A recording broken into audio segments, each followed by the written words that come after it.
मैं संवी वर्मा आप सभी लोग का मिशन रोजगार परिवार में हार्दिक स्वागत करती हूँ। आप सभी लोग लाइव जुड़ जाइए जल्दी से जल्दी और अपने दोस्तों को भी जोड़ लीजिए, जिससे हम लोग पढ़ाई को सुचारू रूप से आगे बढ़ा सके दोस्तों। और जितने भी लोग लाइव आ गए हैं वो सबसे पहले चैनल को सब्सक्राइब करके और लिंक को ज्यादा से ज्यादा शेयर करें, जिससे अधिक से अधिक बच्चे इसमें जुड़ सकें। और आप लोग अपने मित्रों को भी बता दीजिए कि क्लासेस शुरू हो गई हैं, जिसमें सभी लोग जुड़ जाइए। जैसा कि सबको पता है, हमने कल स्वर के बारे में पढ़ा था, जिसमें हमने आप सभी लोगों को स्वर के बारे में डिटेल से बताया था, जिसमें हमने अग्र स्वर, मध्य स्वर, पश्च स्वर के बारे में बताया था, जिसमें हमने आप लोगों को जो है समृद्ध स्वर, विभ्रित स्वर, अर्ध विभ्रित स्वर, अर्ध समृद्ध स्वर सबके बारे में बता दिया था दोस्तों। हमें आज जो है 2 से 3 प्रकार के स्वर के बारे में और पढ़ना है, फिर आपका स्वर खत्म हो जाएगा। फिर हम कल से व्यंजन स्टार्ट करेंगे। समझ में आई बात? देखते हैं। हम आज सबसे पहले पढ़ेंगे उच्चारण में लगने वाले समय, मात्रा, कालमान के आधार पर स्वर किसे कहते हैं। देखेंगे उच्चारण में लगने वाले समय,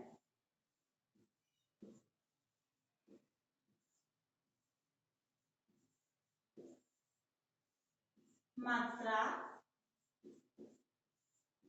कालमान के आधार पे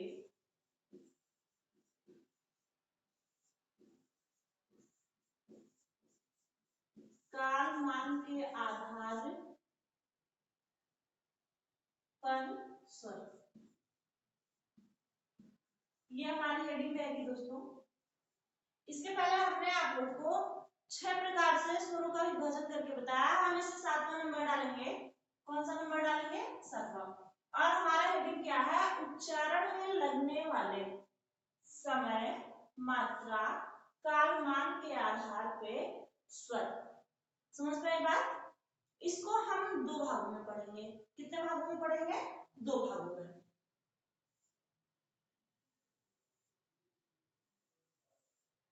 नंबर 1 हमारा है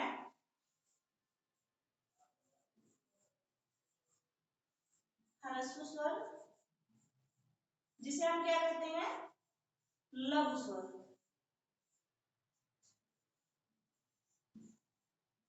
इसी को हम एक मात्रिक स्वर भी कहते हैं। क्या कहते हैं? एक मात्रिक स्वर।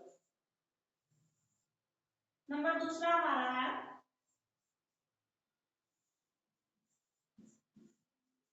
दीर्घ स्वर, दीर्घ स्वर, द्विमात्रिक स्वर,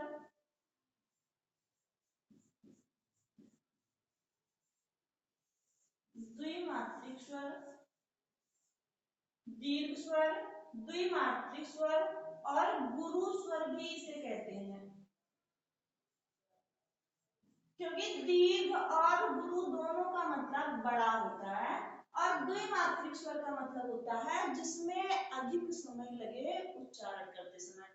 एक मात्रिक का मतलब होता है जिसमें एक मात्रा का समय लगे उच्चारण करते समय। समझ में आएगा? हम इसको देखेंगे कि सबसे पहले ह्रस्व स्वर, लघु स्वर, एक मात्रिक स्वर। इसमें देखेंगे कि जिनके उच्चारण में केवल और केवल एक मात्राओं का समय लगे उसे हम एक मात्रिक स्वर कहते हैं। जिनके उच्चारण में, या लिखेंगे जिन स्वर के उच्चारण में, जिन स्वर के उच्चारण में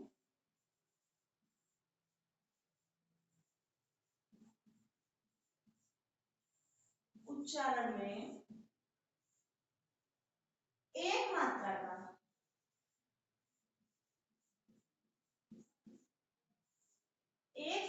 का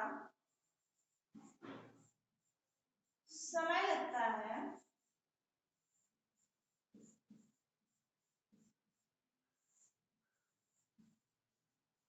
वे हमारे क्या है? ह्रस्व स्वर है। कि जिन स्वर के उच्चारण में एक मात्रा का समय लगता है वे हमारे ह्रस्व स्वर हैं, जिसमें आएंगे आ, ई,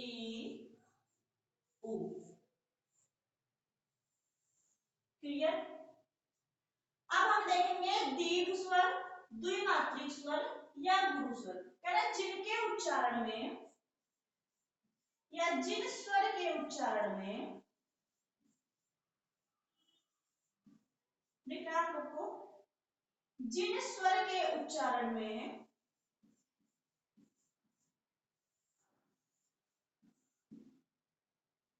जिन स्वर के उच्चारण में हरस स्वर की तुलना में, हरस स्वर की तुलना में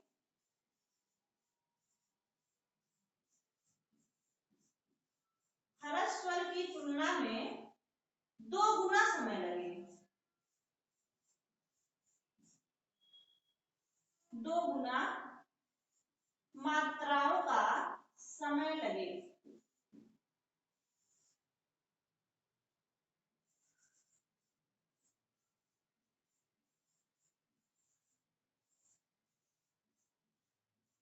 उन्हें हम क्या कहेंगे? दीर्घ स्वर कहेंगे, गुरु स्वर कहेंगे, 2 मात्रिक स्वर कहेंगे। समझ में आई बात? इसमें हम देखेंगे कौन कौन से स्वर आते हैं। इसमें हमारा आता है दीर्घ आ, दीर्घ ई, दीर्घ उ, ए, ओ, औ। क्लियर हुआ दोस्तों? हम पढ़ रहे हैं कि उच्चारण में लगने वाले समय, मात्रा, कालमान के आधार पर स्वर के उच्चारण में कितना समय लगता है जब हम वर्णों का उच्चारण करते हैं। कह रहे हैं ये 2 भागों में पढ़ रहे हैं हम, जिसमें हमारा पहला है ह्रस्व स्वर, लघु स्वर या एक मात्रिक स्वर, और दूसरा हमारा है दीर्घ स्वर, गुरु स्वर, द्विमात्रिक स्वर। यह एक ही व्यक्ति के 3 नाम है, चाहे आप उसे ह्रस्व स्वर कहें, चाहे लघु स्वर कहें, चाहे एक मात्रिक स्वर कहें। हम देखें जिन स्वरों के उच्चारण में एक मात्रा का समय लगता है वह हमारा ह्रस्व स्वर कहलाता है, जैसे आ, ई, उ। फिर उसके बाद हम कहें जिन स्वर के उच्चारण में ह्रस्व स्वर की अपेक्षा 2 गुना समय लगता है वह हमारा द्विमात्रिक स्वर है, वह हमारा दीर्घ स्वर है, जिसमें हमारा दीर्घ आ, दीर्घ ई, दीर्घ उ, ए, ओ, औ आते हैं। क्लियर हुआ? क्लियर हुआ सभी को? अब हम इसके बाद पढ़ेंगे उच्चारण स्थान के आधार पर स्वर। क्या पढ़ेंगे? उच्चारण स्थान के आधार पर स्वर। कल हमने आपको उच्चारण स्थान जो है स्वरों का बता दिया था, लेकिन अब हम देखेंगे कि उच्चारण स्थान के आधार पर स्वर को भी 2 भागों में बांटा गया है।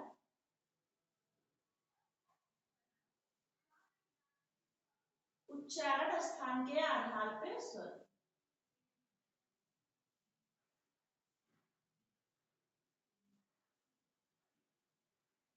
बच्चों जल्दी से जल्दी आप लोग जो है चैनल को सब्सक्राइब कर लीजिए और वीडियो को ज्यादा से ज्यादा शेयर करने का प्रयास कीजिए, जिससे सभी को हिंदी 0 लेवल से पढ़ने का मौका मिल सके।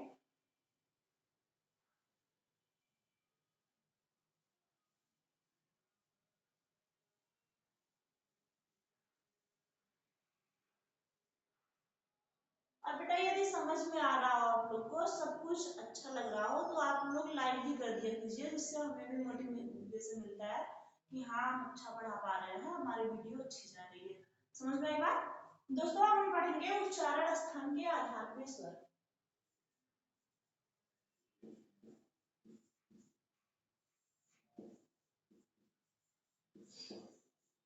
उच्चारण स्थान के आधार पर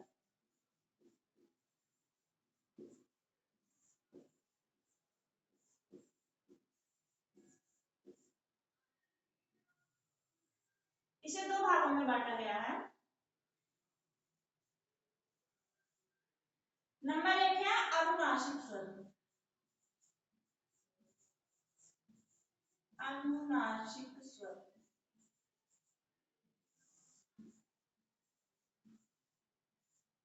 नंबर 2 है हमारा निरोनुनासिक स्वर।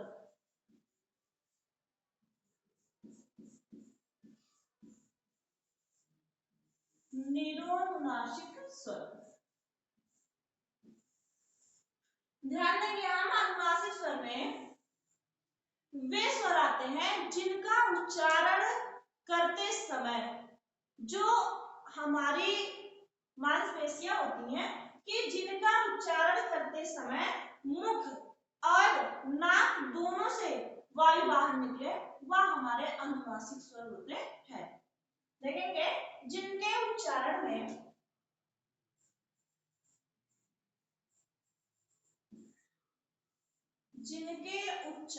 में हवा मुख और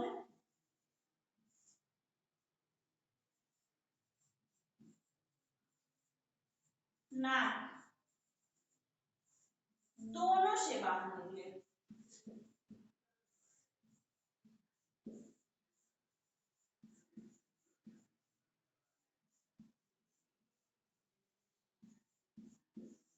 उसे हम क्या कहेंगे?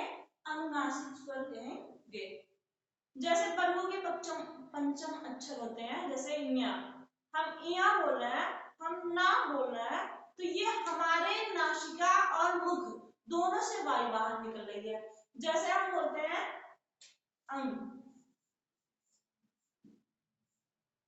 ये हो गया हमारा, जैसे ये हो गया, इया हो गया, इसे अनुनासिक जो है वर्गों का पंचम अक्षर को अनुनासिक कहा ही जाता है, इसीलिए कह रहे हैं।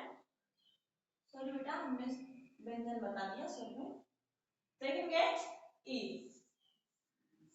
ये हमारे अनुनासिक स्वर होते हैं जिनका उच्चारण करते समय वायु हमारे नाक और मुख दोनों से बाहर निकलती है, उसे हम अनुनासिक स्वर कहते हैं।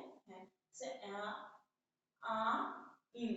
अब इसके बाद हम देखेंगे निरोनुनासिक में निर माने ना, अनुनासिक माने नाक से, कि जिनका उच्चारण करते समय वायु हमारे नाक से बाहर ना निकले उसे हम निरोनुनासिक स्वर कहते हैं।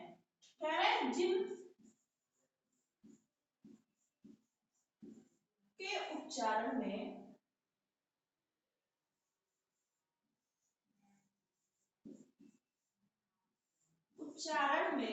ध्वनि, जिनके उच्चारण में ध्वनि केवल मुख से निकले, केवल मुख से निकले,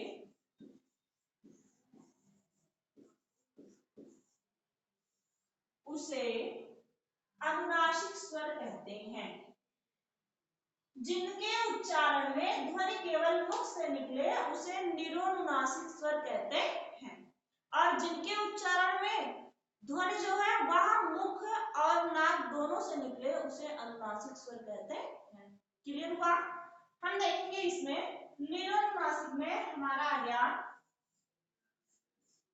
आ, ई, उ, ए,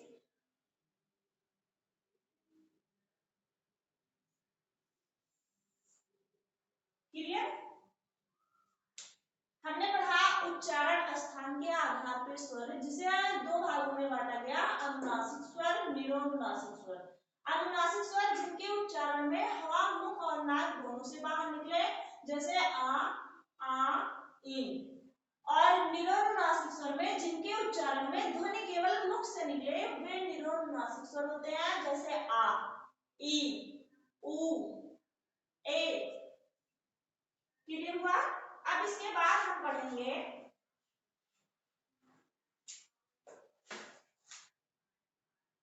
क्लियर हुआ दोस्तों ये? अब हम देखेंगे मान स्वर किसे कहते हैं। अगली हेडिंग हमारी है मान स्वर।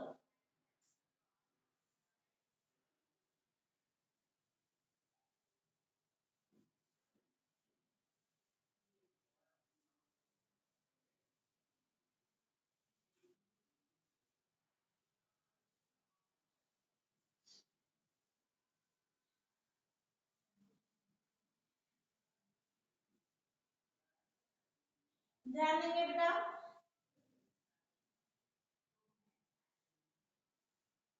क्वेश्चन अक्सर पूछ लेता है मान स्वरों की संख्या कितनी है, तो हम हेडिंग डालेंगे मान स्वर।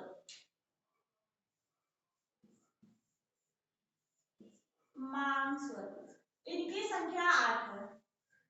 मान स्वरों की संख्या कितनी है? 8।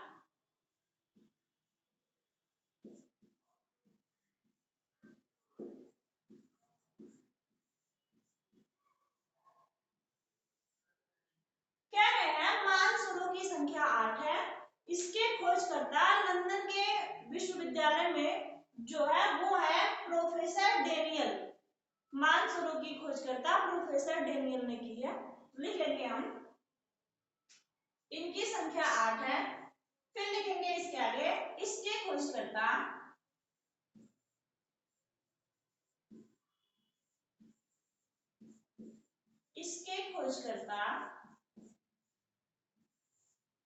खोजकर्ता लंदन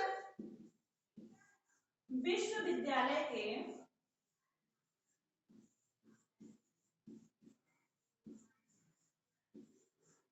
इसके खोजकर्ता लंदन विश्वविद्यालय के प्रोफेसर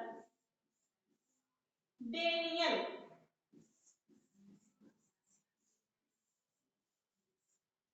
दिखाई दे रहा है? हाँ, प्रोफेसर डेनियल जोन्स हैं।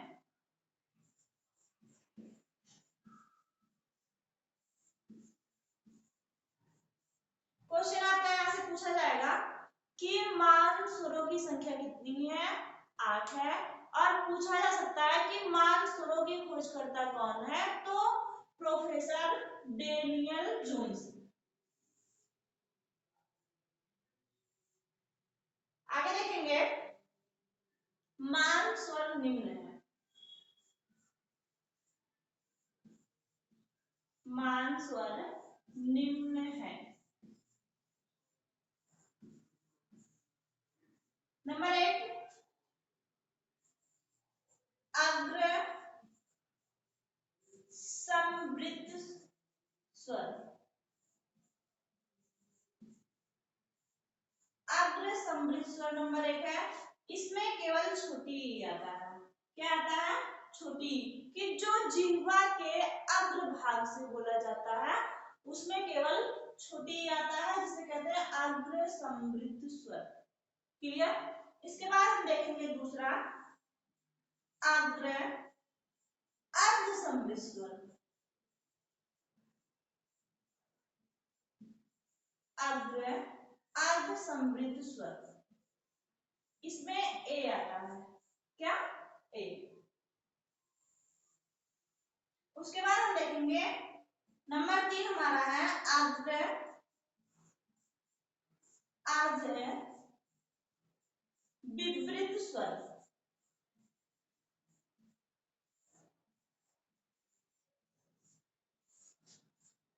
जिसमें ए आता है। कह रहे हैं अग्र अर्ध विवृत स्वर में हमारा मुख जो है जब हम उच्चारण करते हैं तो आधा खुला होता है। समझ में आएगा? उसके बाद नंबर 4 है अग्र विवृत स्वर।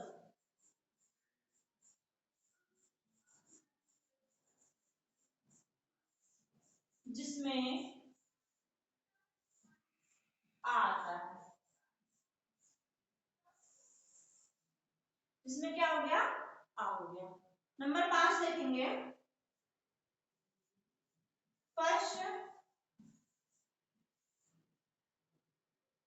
अर्ध समृद्ध। पश अर्ध समृद्ध,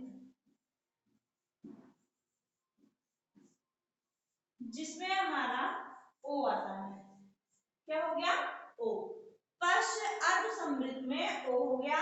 और पश अर्ध विवृत, छठा नंबर है पश अर्ध विवृत, जिसमें आ आता है। नंबर 7 हो गया हमारा पश समृद्ध।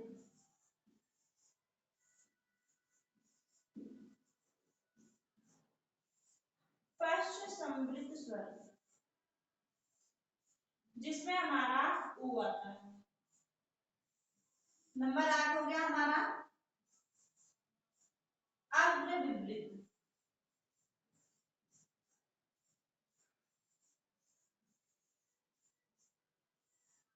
जिसमें आयन आता है।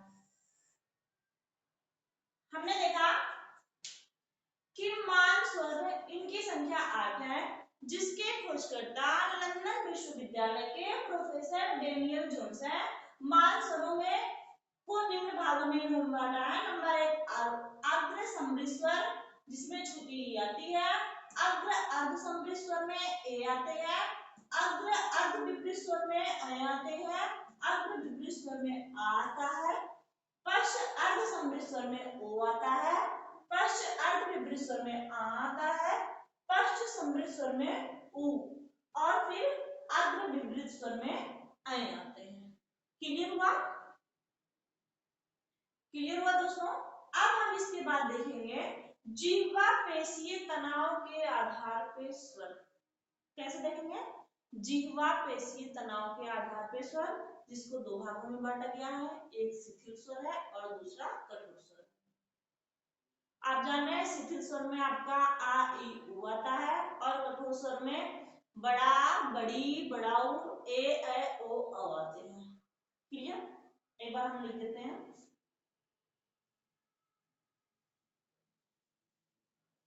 अगली डालेंगे जिह्वा पेशीय तनाव के आधार पर स्वर।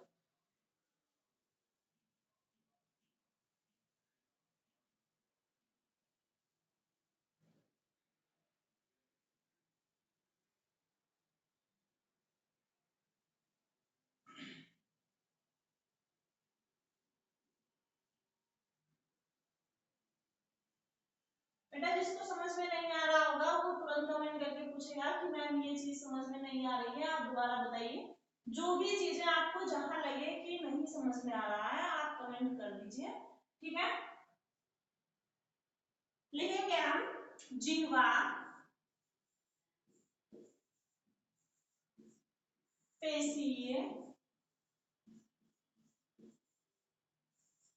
तनाव के आधार पर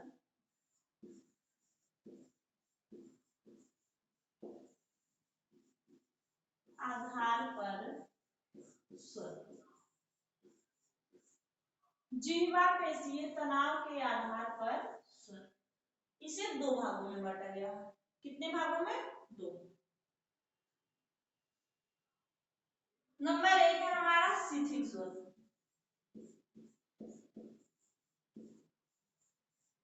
शिथिल स्वर। नंबर 2 हमारा है कठोर स्वर।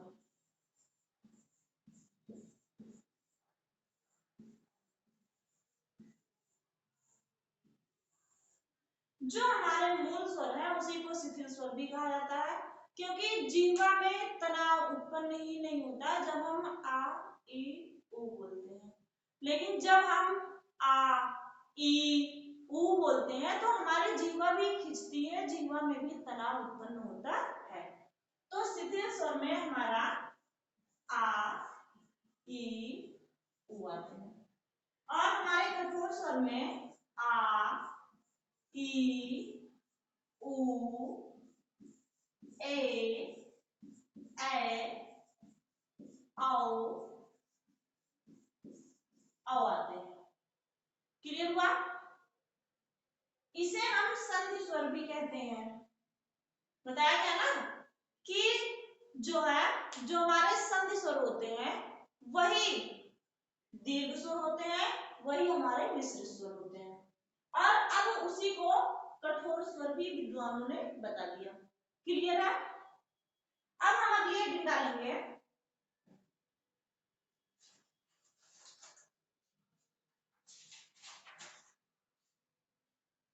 आपका स्वर हमने पढ़ा दिया। अब हम पढ़ेंगे स्वरों के विशेष तत्व कि उसमें क्या क्या और तत्व ऐसे हैं जिसमें हम आपको बताएंगे कि ऐसा कौन सा स्वर है जिसकी मात्रा नहीं होती, कौन सा ऐसा स्वर है जो तत्सम स्वर होता है।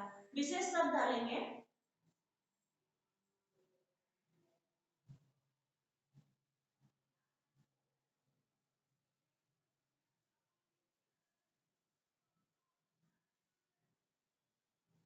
स्वरों के बारे में विशेष तथ्य। हेडिंग है हमारा स्वरों के बारे में विशेष तथ्य। स्वरों के बारे में विशेष तथ्य।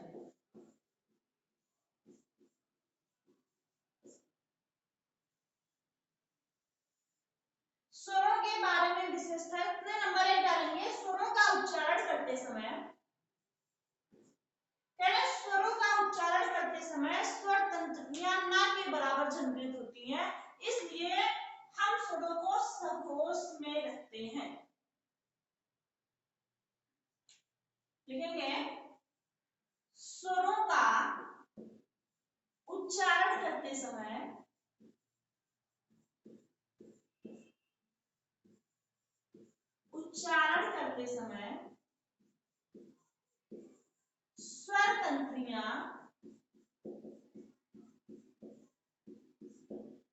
स्वर तंत्रियां या स्वर तंत्रियों में नाद,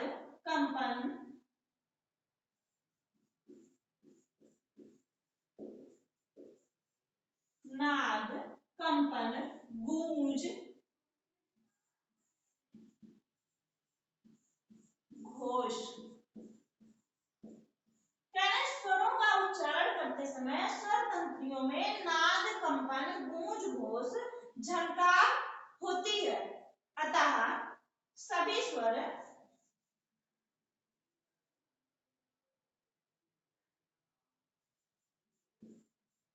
होती है, अतः सभी स्वर घोष। घोष को ही क्या कहते हैं, साघोष होते हैं। क्लियर हुआ। कह रहे हैं कि स्वरों का उच्चारण करते समय स्वर तंत्रियों में नाद, कंपन, गूंज, घोष होती है, अतः सभी स्वर घोष होते हैं, जिसको आपको किताबों में घोष या सघोष दोनों मिलेगा। क्लियर। अब हम दूसरा नंबर डालेंगे। दूसरे नंबर में देखेंगे स्वरों के उच्चारण में श्वास जो है कम लगती है, इसलिए हम इसे अल्प प्राण कहते हैं। कि स्वरों के उच्चारण में श्वास कम लगती है, इसलिए हम इसे क्या कहेंगे, अल्प प्राण। देखेंगे स्वरों के उच्चारण में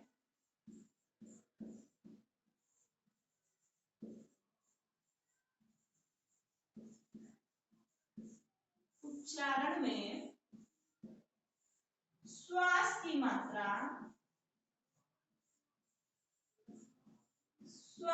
मात्रा कम लगती है,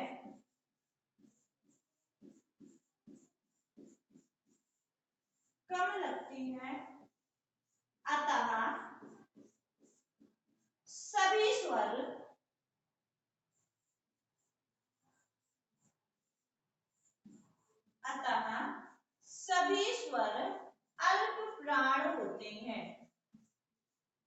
सभी स्वर क्या होते हैं, अल्प प्राण होते हैं। अल्प माने कम, प्राण माने वायु। कि जब इन स्वरों के उच्चारण में जो है मात्रा कम लगती है, अतः सभी स्वर अल्प प्राण होते हैं। अगला देखेंगे हम,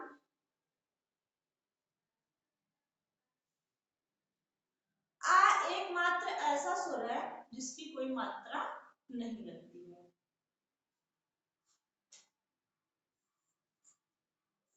आ, ये बीएड एंट्रेंस में पूछा गया था क्वेश्चन। आ एकमात्र ऐसा स्वर है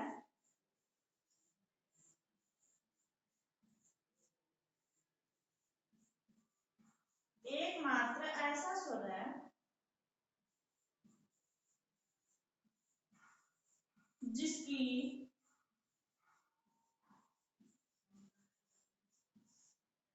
कोई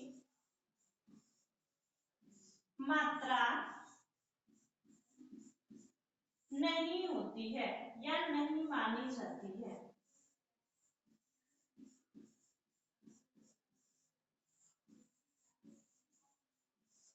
क्लियर? करें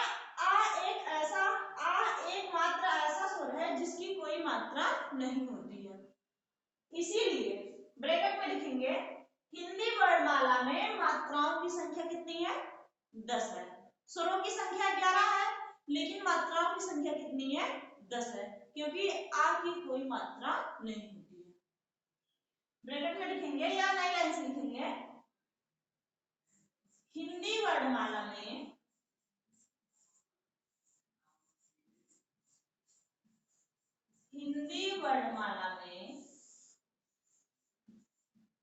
मात्राओं की संख्या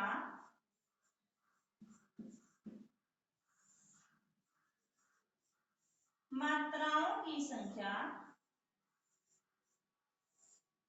10 होती है।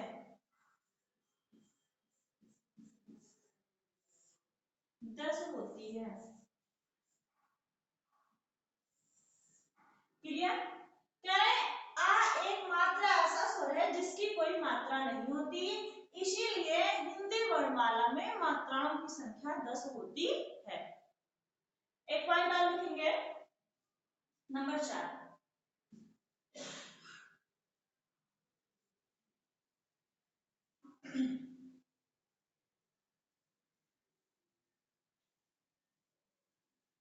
री का प्रयोग केवल तत्सम शब्दों में होता है। नंबर 4 लिखेंगे, री का प्रयोग केवल तत्सम शब्दों में होता है। अतः री तत्सम स्वर है। अतः री तत्सम स्वर है।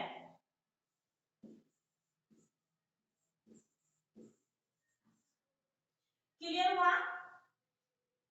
करें री का प्रयोग केवल तत्सम शब्दों में होता है, अतः री जो है वो तत्सम स्वर है।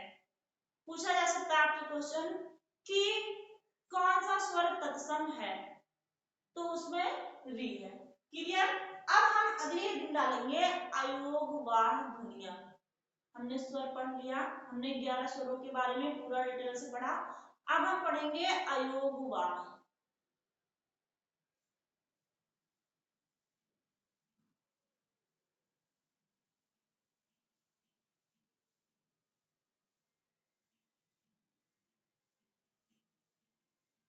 अयोगवाह ध्वनियां।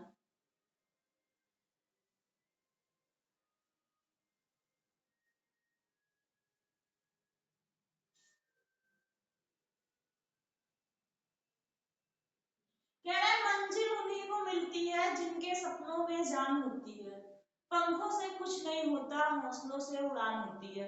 दोस्तों, हम अपनी मंजिल को पाने के लिए सबसे पहले पढ़ाई करेंगे, ना कि अपने पंख देखेंगे, ना कि अपनी किस्मत पे रोएंगे। अगर हम पढ़ रहे हैं मेहनत से तो हमें कोई सफलता पाने से नहीं रोक सकता। इसलिए आप लोग एकदम ध्यान से और मन से पढ़िए, अच्छी चीजें आपको बताई जा रही हैं। जो ना समझ में आए आप कमेंट करके तुरंत पूछिए। अगले दिन डालेंगे हम अयोगवाह ध्वनियां। अयोगवाह ध्वनियां, इसकी परिभाषा देखेंगे हम कि अयोगवाह ध्वनियां कहते किसे हैं। कह रहे हैं वे ध्वनियां जिनका किसी वर्ण के साथ योग ना हो, उसे हम क्या कहेंगे? अयोगवाह ध्वनियां कहेंगे। देखेंगे परिभाषा,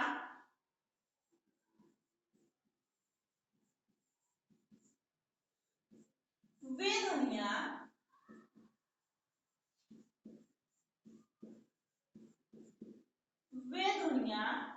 जिसका किसी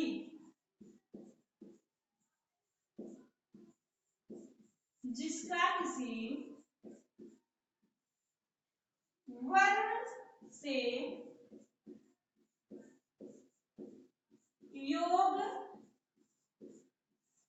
ना हो।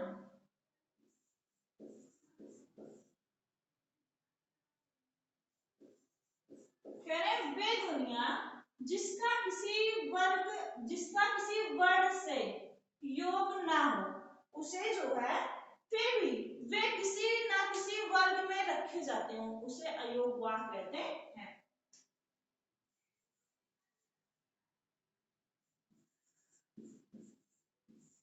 फिर भी वे किसी वर्ग के साथ वर्ड के साथ रहे, उन्हें अयोगवाह ध्वनियां कहते हैं।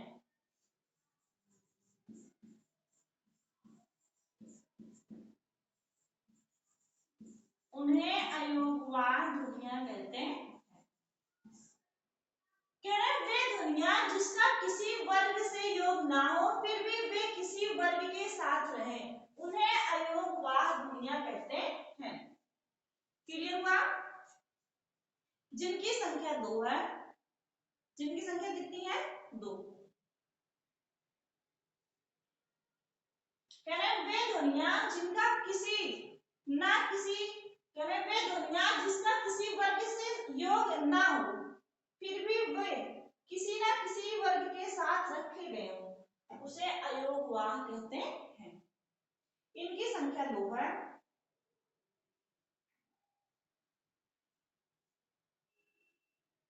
लिखेंगे ये ध्वनियां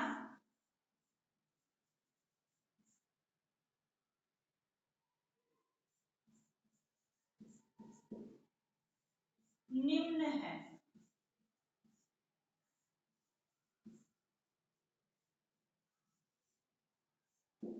अंक और आ। ये दोनों कौन सी ध्वनियां हैं? अंक और आ। देखिए इसे जो है अनुस्वार कहते हैं। क्या कहते हैं? अनुस्वार। और इसे क्या कहते हैं? विसर्ग कहते हैं।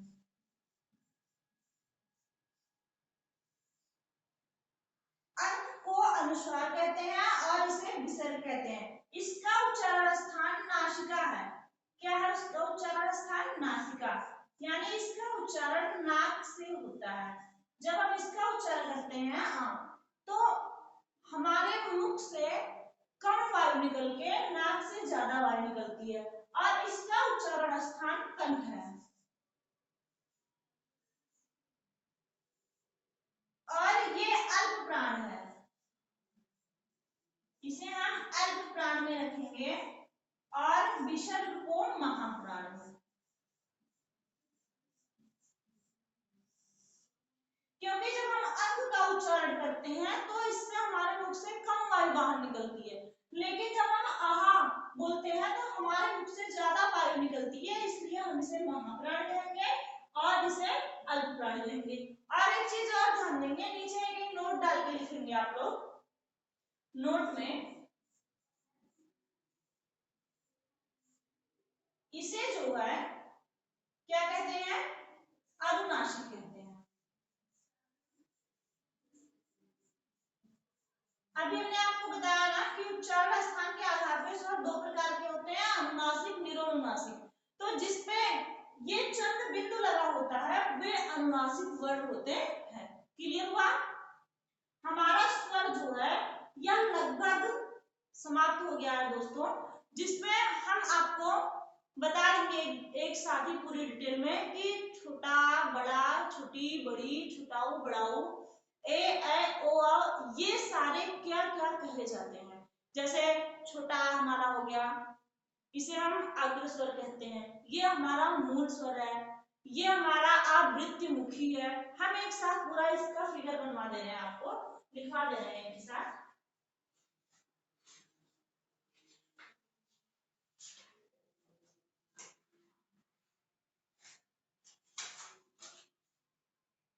हेडिंग डाल लेंगे हम स्वर।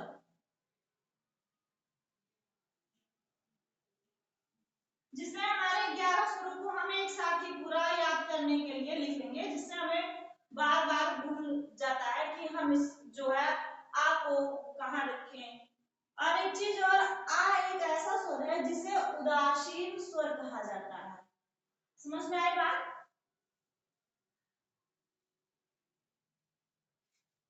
डालेंगे सबसे पहले स्वर,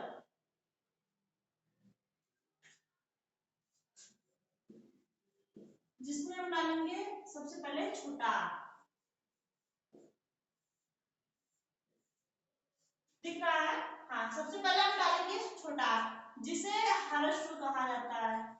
छोटा को क्या कहा जाता है? हर्ष कहा जाता है। ये अर्ध विपरीत में आता है। अर्ध विपरीत में छोटा आता है। ये जो है मूल स्वर होता है। क्या होता है? मूल स्वर होता है। ये जो है हमारा मध्य स्वर है। जब हमने अग्र स्वर, मध्य स्वर और पक्ष स्वर बताया, तो हमने बताया है कि मध्य स्वर में केवल छोटा आ आता है। तो इसी को हम एक साथ सबको लिखवा दे रहे हैं। फिर ये हमारा लघु हो गया, इसे लघु स्वर भी कहा जाता है। लघु स्वर, ये आवर्तुल है। ये किस में आता है? आवर्तुल में आता है। ये उदासीन स्वर है। क्या है? उदासीन स्वर है। उदासीन स्वर। ये शिथिल स्वर है। अभी हमने बताया ये शिथिल स्वर है और इसका उच्चारण स्थान कंठ है, इसलिए इसे कंठ स्वर भी कहा जाता है। अब आप देख सकते हैं कि एक स्वर को कितने नाम और कितने गुण हैं एक स्वर के अंदर। देखिए कि छोटा में इसे हर्ष स्वर कहते हैं, या अर्ध विपरीत में आता है। मूल स्वर है ये, मध्य स्वर है ये, लघु स्वर है, आवर्तुल है, उदासीन स्वर है, शिथिल स्वर है, इसका उच्चारण स्थान कंठ है, इसलिए ये कंठ स्वर भी है। हम दूसरा देखेंगे बड़ा।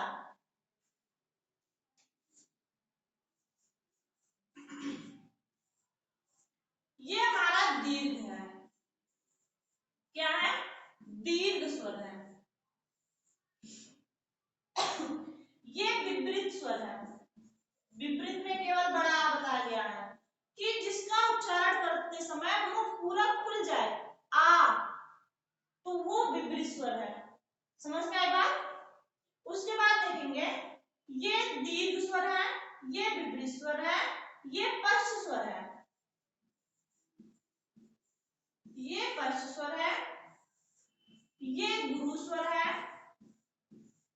आवर्तुल स्वर है, आवर्तुल,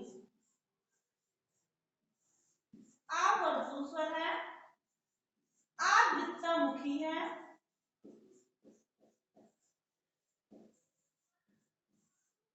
क्योंकि जब हम आ बोलते हैं आ, तो हमारा ओठ फैल जा रहा है, ना कि वृत्त के आकार में गोल हो जा रहा है। जैसे जब हम ऊ बोलते हैं ऊ, तो हमारा ओठ वृत्त के आकार में गोल हो जाता है, लेकिन जब हम आ को उच्चारण कर रहे हैं आ, तो हमारा ओठ फैल जा रहा है, इसलिए ये आवृत्तामुखी है। क्या है? आवृत्तामुखी है। और ये संधि स्वर है। संधि स्वर है। कठोर स्वर है ये, कठोर स्वर, इसका भी उच्चारण स्थान कंठ है, तो ये कंठ स्वर है। क्लियर हुआ? हमने ये सारी चीजें आपको पढ़ाई है, लेकिन हम सोच रहे हैं इसे एक साथ आपको बता दें, जिससे आपको याद करने में आसानी हो जाएगी कि दीर्घ आ जो है इसे दीर्घ स्वर कहते हैं। ये विपरीत स्वर है, क्योंकि जब हम इसका उच्चारण करते हैं तो हमारा मुंह पूरा खुल जाता है। ये पश्च स्वर है और इस गुरु है, आवर्तुल स्वर है, आवृत्तामुखी है, संधि स्वर है, ये कठोर स्वर है, इसका उच्चारण स्थान कंठ है, इसलिए ये कंठ स्वर भी है। अब हम देखेंगे ई।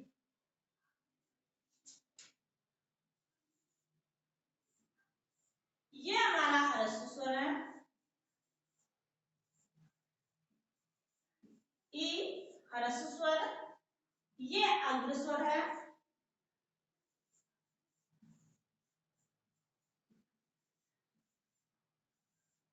अग्र स्वर है, ये लघु है,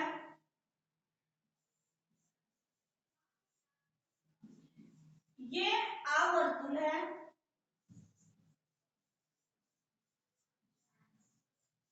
आवर्तुल है, आवृत्तामुखी है,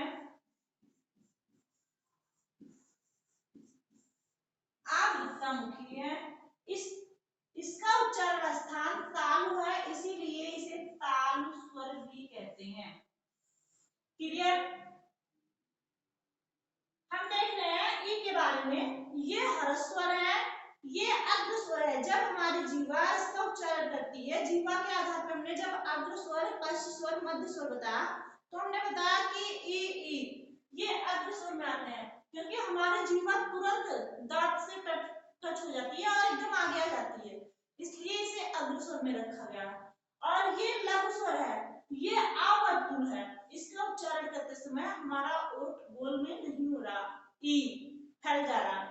आवृत्तामुखी है, क्योंकि वृत्त के आकार का नहीं हो रहा, और इसका उच्चारण स्थान तालु है, इसलिए यह जो है तालु स्वर कही जाती है। जब हम ई का उच्चारण कर रहे हैं ई, तो हमारी जीवा ऊपर की तरफ मुड़ जा रही है, तालु में स्पर्श कर रही है, इसलिए इसे तालु स्वर भी कहते हैं।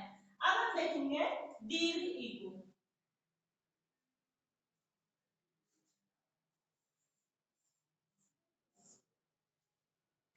ये दीर्घ स्वर है,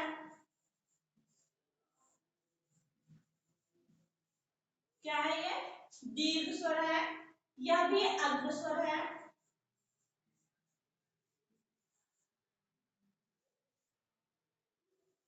अग्र स्वर है। ये जो है तालु, इसका भी उच्चारण स्थान तालु है, तो इसे भी तालु स्वर कहेंगे। यह गुरु है, ये समृद्ध स्वर है,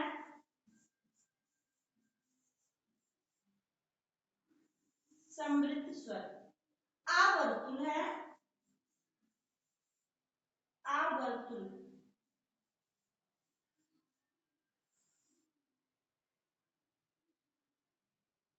और आवृत्तामुखी।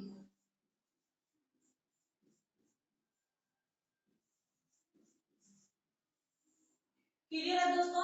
हम एक बार दोबारा देखेंगे कि ह्रस्व आ जो है, छोटा काम सबसे पहले देख रहे हैं, तो ये ह्रस्व है, अर्ध विपरीत स्वर है, मूल स्वर है ये, मध्य स्वर है ये, लघु स्वर है ये, आवर्तुल स्वर है ये, उदासीन स्वर है। ये इंपॉर्टेंट है कि हिंदी वर्णमाला में उदासीन स्वर कौन सा है? शिथिल स्वर है, और इसका उच्चारण स्थान कंठ है, इसलिए ये कंठ स्वर भी है।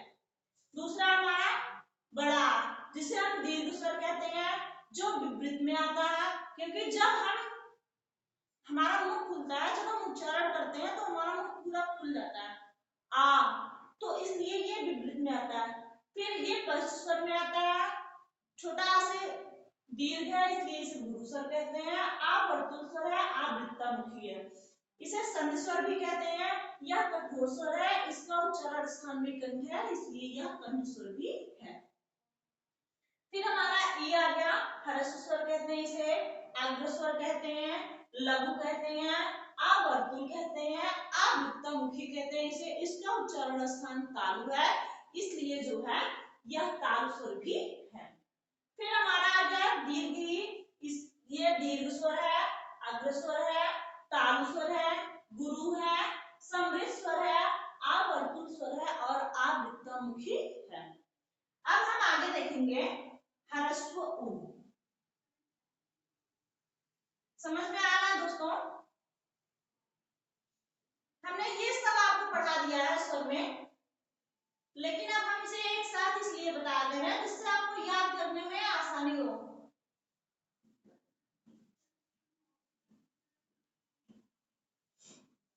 आगे देखेंगे हम उ।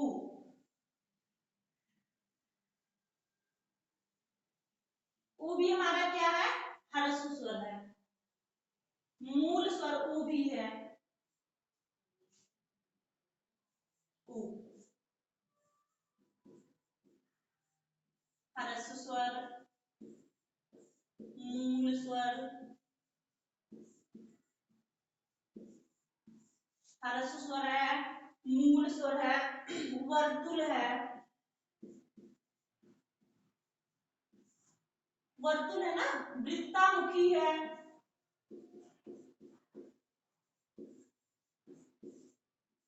वृत्तामुखी है, क्योंकि जब हम ऊ बोल रहे हैं तो ऊ हमारा ओठ जो है पूरा गोल हो जा रहा है, इसलिए ये क्या है, वृत्तामुखी है। और उसके बाद हम देखेंगे इसका उच्चारण स्थान ओठ है, इसलिए हम इसे क्या बोलेंगे, ओठ स्वर भी बोलेंगे। क्या बोलेंगे, ओठ स्वर बोलेंगे। ये हमारा फर्स्ट स्वर है।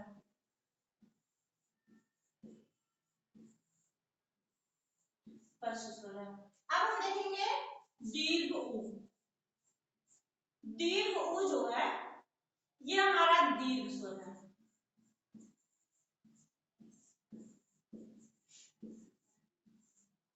दीर्घ स्वर है, ये भी हमारा फर्स्ट स्वर है।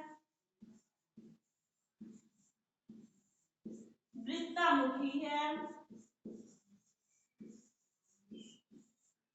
वृत्तामुखी है, और इसका भी उच्चारण स्थान ओष्ठ है, इसलिए इसे भी क्या कहेंगे, ओष्ठ स्वर कहेंगे।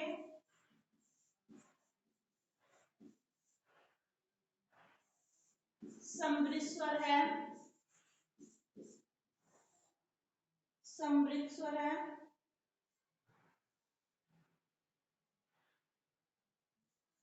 गुरु है,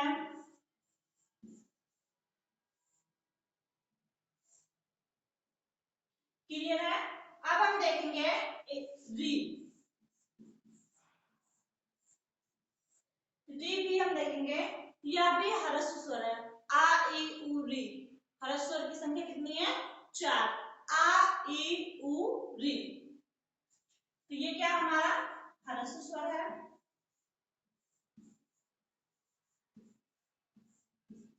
आ वर्तुल है, आ वर्तुल है, आ वृत्तामुखी है,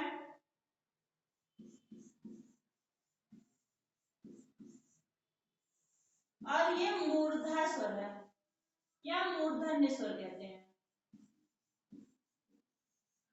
मूर्धन्य स्वर।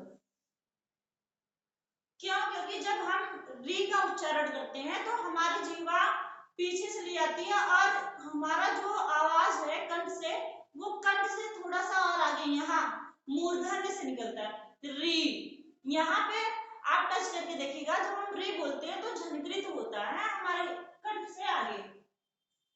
अगला है ए। ए ये हमारा जो है दीर्घ, दीर्घ संयुक्त स्वर है, दीर्घ संयुक्त स्वर। ये क्या है दोस्तों, दीर्घ संयुक्त स्वर। हमने बताया था कि यह जो है दो स्वरों के योग से बना हुआ है।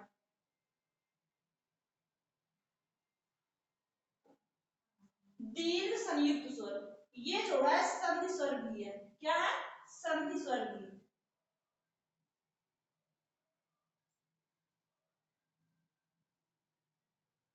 दीर्घ संयुक्त स्वर, संधि स्वर।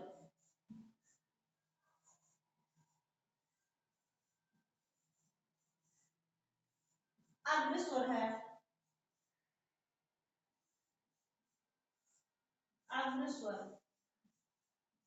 आवृत्तामुखी स्वर है,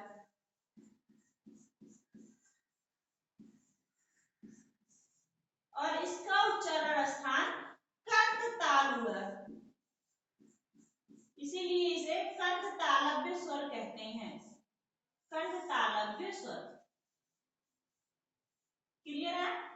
इसका उच्चारण स्थान कंठ तालु है, इसलिए इसे कंठ तालव्य स्वर भी कहते हैं।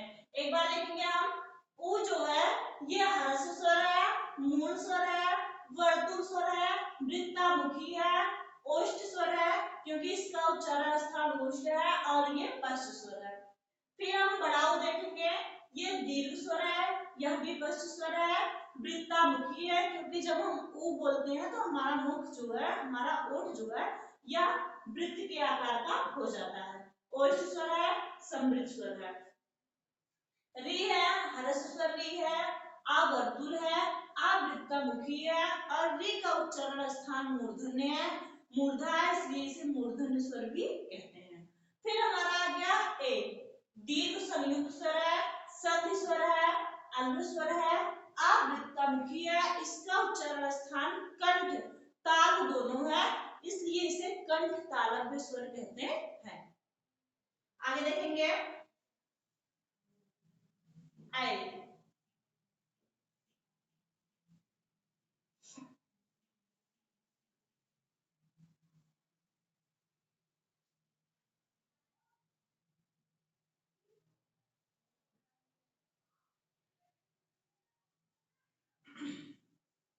अगला स्वर हमारा है ए,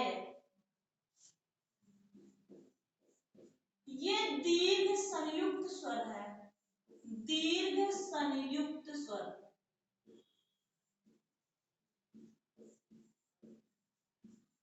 क्या है, दीर्घ संयुक्त स्वर है और ये संधि स्वर है,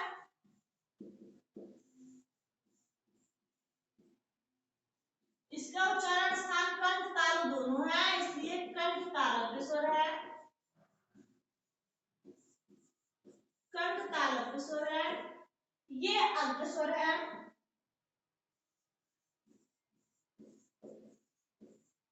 अग्र स्वर है, आवृत्तमुखी है,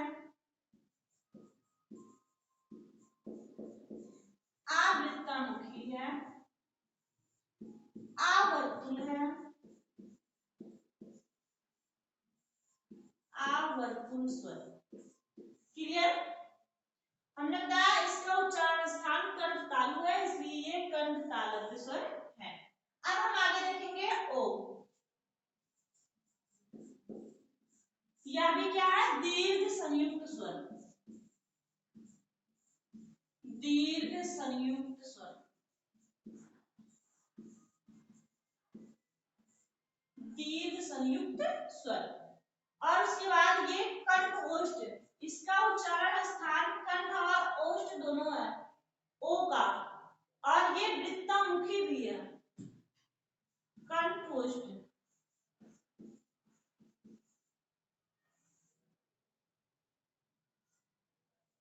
कंठ ओष्ठ और ये वृत्तमुखी,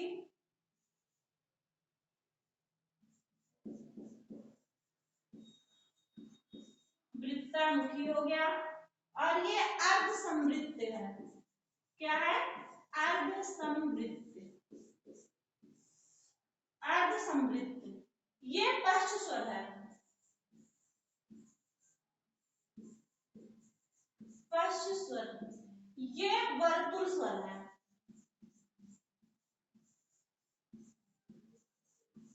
वर्तुल स्वर। अब हम देखेंगे औ, क्या देखेंगे, औ, यह भी दीर्घ संयुक्त स्वर है, इसका भी उच्चारण स्थान कंठ और ओष्ठ दोनों है,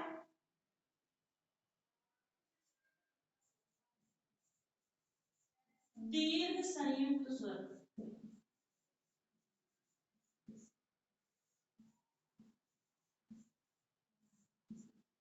इसका भी उच्चारण स्थान कंठ ओष्ठ,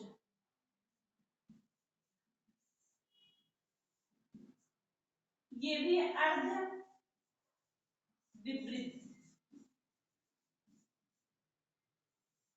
ये भी पश्च स्वर है, और क्या है, संधि स्वर,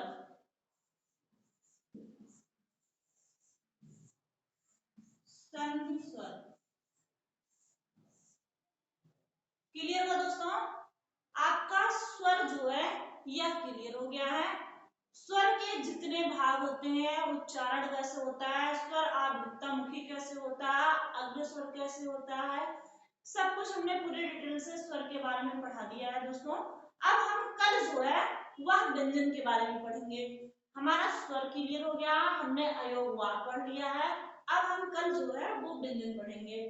ठीक है दोस्तों, गुड नाइट, धन्यवाद।